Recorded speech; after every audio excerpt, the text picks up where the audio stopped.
Question है a fighter plane flying horizontally at an altitude of 1.5 kilometre with speed 720 kilometre per hour passes directly overhead an anti aircraft gun.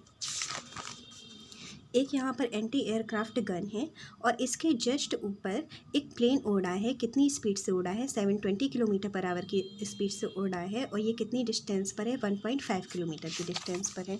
तो इसमें पूछ रहा है at what angle from the vertical should the gun be fired for the shell with muzzle speed 600 meter पर second to hit the plane.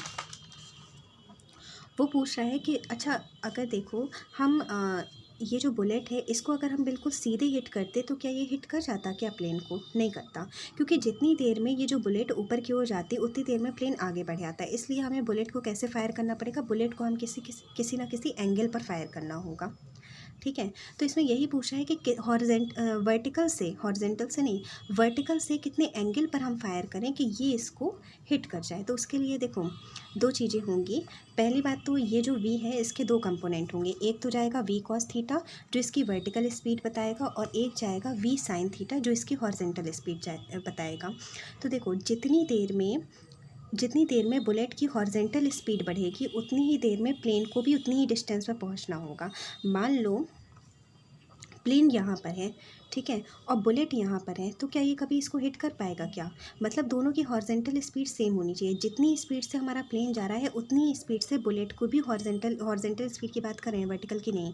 जितनी देर में plane अगर 5 kilometre की डिस्टेंस तय कर रहा है उतनी ही देर में बुलेट को भी 5 किलोमीटर की डिस्टेंस तय करनी होगी। मतलब दोनों की हॉरिजेंटल स्पीड बराबर होनी होगी, तभी ये इसको हिट कर पाएगा।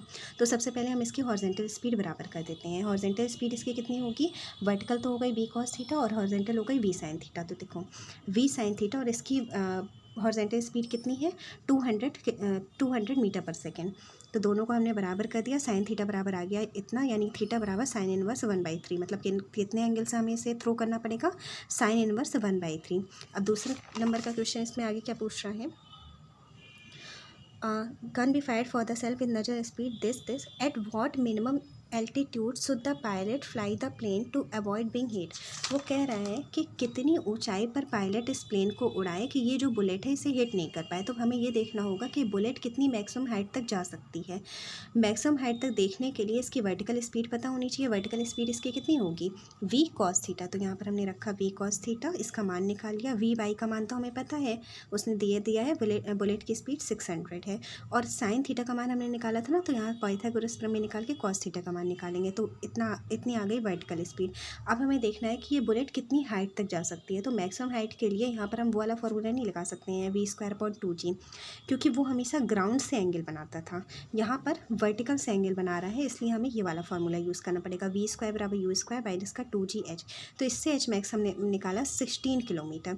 मतलब जब वो 16 किलोमीटर की ऊंचाई पर होगा तब ये बुलेट उसे हिट नहीं कर पाएगी, क्योंकि बुलेट की मैक्सिमम हाइट कितनी है? 16 किलोमीटर। अभी कितनी ऊंचाई पर उड़ा है? 1.5 किलोमीटर। मतलब उसे ग्राउंड से 16 किलोमीटर की ऊंचाई पर उड़ेगा, तब ये बुलेट उसे हिट नहीं कर पाएगी प्लेन को। ठीक, दोनों के आंसर हो गए आपके।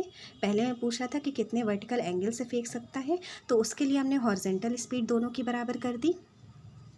फिर वो पूछ रहा था कि कितनी हाइट पर उसे फेंकें कि दोनों एक दूसरे को हिट नहीं करें, तो इसके लिए हमने उसकी वर्टिकल स्पीड ले ली। वर्टिकल स्पीड के बाद हमने ये वाला फॉर्मूला निकाल लिया और h मैक्स लगा दिया। ओके।